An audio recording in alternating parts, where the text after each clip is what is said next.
Oromiyaa yookaan rood maap irratti afaan kanaan yookaan afaan sanaan jedhame kan kaa'ame hin jiru jedha biiroon barnoota Oromiyaa. Ibsi ministeera barnootaa federaalaatiin kennames kan dogoggora of keessaa qabuuf sagantichis kan sadarkaa wixineetti jiru malee mirkanaan argannee jedhan hoogganaan waajjira barnoota Oromiyaa Dr. Tolaa Bariisoo. Kutaa lammaffaa har'a dhiyeessinaa kutaa duraa kaleessa dhiyeessuun keenya ni yaadatama Muktaartu erge. Qabxii namni afaan ofiitiin barachuu jedhu kanaan wal qabateetiniin falmiin hawaasni yookaan immoo namoonni dhimma kana xiinxalan kaasan namni afaan ofiitiin barachuu qaba taanaaniin yoo xiqqaatee naannoleen afaan isaanii haga kutaa 12ffaa yoo itti fufan afaan san qabataniitiin achumaan ammoo gama barsiisaa afaan kanaatti illee ce'uudhaaf yuunivarsiitii duukaa galuuf yoo xiqqaate afaan barsiisuun hanga dhuma mana barumsaatitti hamma dhuma sadarkaa barnootaatitti kennamuu danda'uu qabaataa falmii jedhutu dhihaataatiin jira.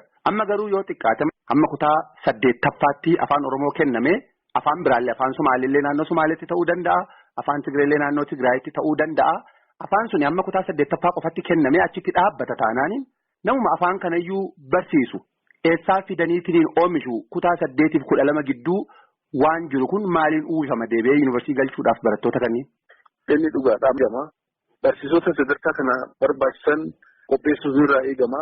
Kanaaf wanti kun hojjetamuu kan qabu malee sadarkaa kutaa 8tti dhaabbataa miti. Amma roodmaappichi akkaataa imaammata biyya kanaa walii galamee jirutti amma kutaa 8 kan naannolee akka ta'e agarsiisa.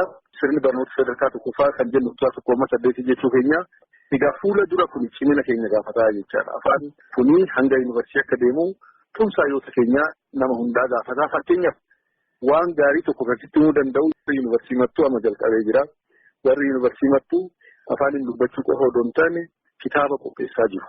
Fakkeenyaaf kan namni isaan hojjetan dishineerii saayinsii afaan Oromoo kan sadarkaa isaa eeggate kan eejensii saayinsii teekinooloojii Oromiyaa fi akkasumaanis immoo biiroo barnoota Oromiyaa biiroo aadaa turizimii Oromiyaatiin mirkanaa'ee amma biiroo barnoota maxxanfamee bilisaan kennan jechaadha barsiisonni yuunivarsiitii. Kan qofa odoo hin taane barsiisonni sun amma wal gurmeessanii kitaabota akka fiiziksii, maatimaatiksii, herrega, keemistirii sadarkaa lammaffaatiif riiferansii qabuu ta'uu danda'an gara afaan Oromoo hiikanii qopheessaa jiru filanii jechaadha. Fuula dura inisheetiiviin akkanaa yoo jiraate cimee hojimaannis diriiree hamma yuunivarsiitii afaan kun kan deemu waan ta'eef namoonni dubbachuu caalaa kan hojjetan argamaa hin deemu taanaan afaan kun kan achitti dhaabbatu akka hin taane roodmaappii kanarratti kiliirii akkas jedhee kaa'a. Maal jedhee kaa'a? Ammaaf naannoleen afaan isaanii hamma kutaa 8 kan ga'an achumaan itti fufuu haa ta'uuti afaan hanga yuunivarsiitiitti cimanii kan deeman ta'uusaa rikogonaayiz godhaa jechaadha. Tariiti Dr. Tola isa kana xiqqoo haguugame wa'ii qabaa jedhaniillee kanneen kaasanii yoo akkas ta'e jechuunuu maal barbaachise? Fakkeenyaaf afaanonni sadarkaa digirii lammaffaa sadarkaa PhD'tti kennamaatiin jiran hanga ammaa jiru yoo xiqqaate waggoottan kurnan darban kana keessa silaafuu hunduu qopheeffatee bilcheeffatee harkaa qaba. Ammatti afaanonni naannolee kunniin afaanonni gama biraa hamma kutaa 8ffaa kennama garuu yoo jabaataniitiin akkas ka godhan taatetti fufuu danda'a jechuunuu maaliif barbaachise? Silaa duruu kararra jira maaf ittiin fufnee kanneen jedhan jiru bulchuun maaliif barbaachise? Baruma itti aanu kana fulbaanirraa kaasee yoo duuka fullaafame maal ta'a ture? Maaliif rarraasuun barbaachise? Maaliif barbaachise jechuuf hojjechuun garagara waan ta'eef. Lafaan qabu fakkeenya yuunivarsiitii wanni siin kaasuuf hayyoonni yuunivarsiitii qoodamanii kitaaba qopheessanii kanaan hojjetamuu qaba jedhanii waan fidaniif wanta akkasii gochuun hin danda'amaa jechaadha. Sagantaan barnootaa qophaa'eetiin hin xumuramin hafe sababa kanaaf hamma qophaa'utti jechuudha kan inni bulu. Qophi'ee barumsa amma yuunivarsiitii wanti hin kennamneef qophii kitaaba kana hundaa hiikuu qopheessuu gaafataa jechaadha. Gosa barnootaa afaan Oromoo kutaa 9 irraa ka'ee kennamaa ture duraanuu adeemsaaf jedhu. Akka gosa barnootaa tokkotti. Kanaan duras fiiziksiin, keemistiriin, maatimaatiksiin afaan Ingiliffaatiin kennamaa ture malee afaan Oromootiin kennamaa hin turre. Kanaaf kan amma ati na gaafachaa jirtu yoom kutaa 9 amma 12 akkasumas yuunivarsiitii afaan Oromootiin kennamaa natti fakkaate gaafiin kee. Kana gochuun immoo qophii gahuumsa hayyoota Oromoo gumaacha isaanii hunda gaafataa jechaadha. Naannoon tokko afaan naannoo sanii erga barsiiseen booda afaan naannoo biraa ka fedhe filateetiniin keessaa barsiifataa ka jedhu qaba ture wixineen suni. Yaadni suni maal ta'eetiin hafe maaltu irratti waliin galamin hafnaaniin afaanuma Amaaraa qofa irratti akka idileedhaan naannoleen hundi barsiifatanii itti fufan taasifame.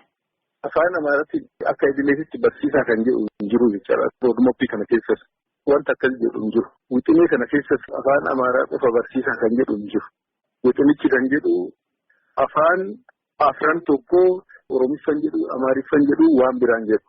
Roodmaappichi kan jedhu ijoolleen yeroo baratan afaan dhaloota isaaniitii fi afaan Ingiliffaatiin baratu jedha.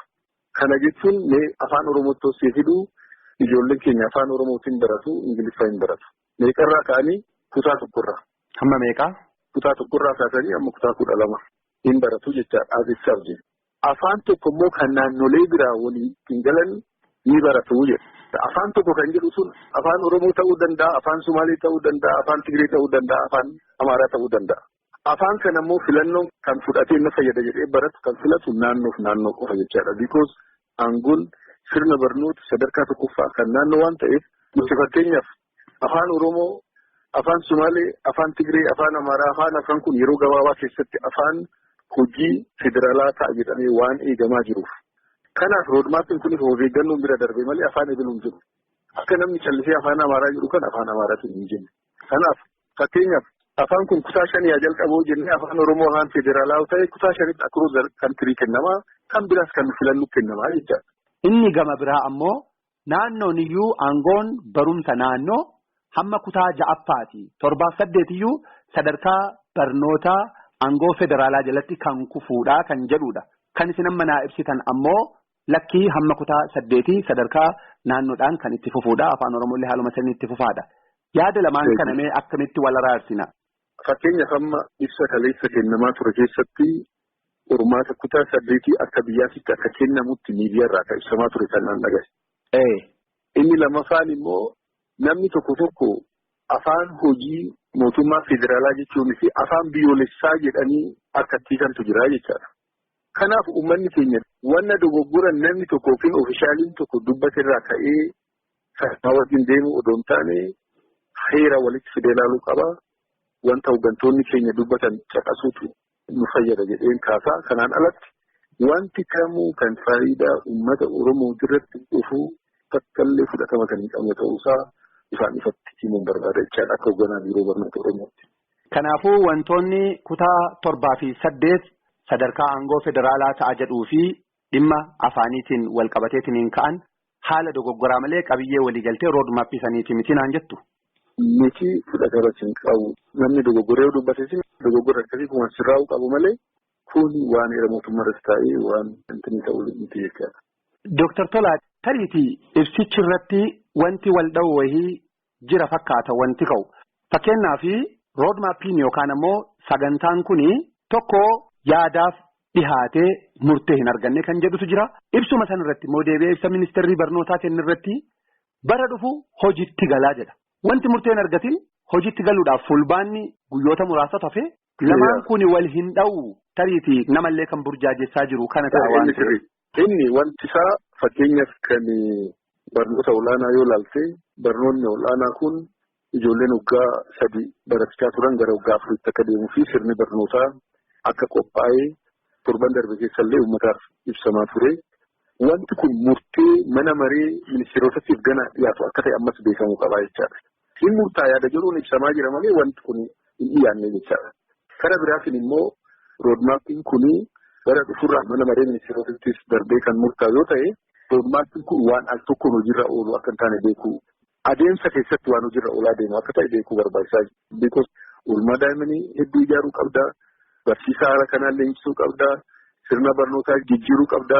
Kun waan al tokkoon raawwatamu miti jechaadha. Fakkeenyaaf wanta hojiirra ooluu danda'u bara dhufu jennee fudhannee qormaanni kutaa 10 hafuu hin danda'a jedhamee yoo murtaa'e hin hafaa jechaadha. So kun waan murtaa'uu danda'a jedhamee ministeerri barumsaa yaada keessa waan galchee kanaaf achirraa ka'ee kan ibsame ta'uusaa kaasuun barbaadaa jechaadha. Tolee, Dooktar Tolaa Bariisoo hoogganaa biiroo barnootaa bulchiinsa mootummaa naannoo Oromiyaa maqaa dhaggeeffattoota raadiyoo sagalee Ameerikaan hedduu isin galateeffannaa bulaa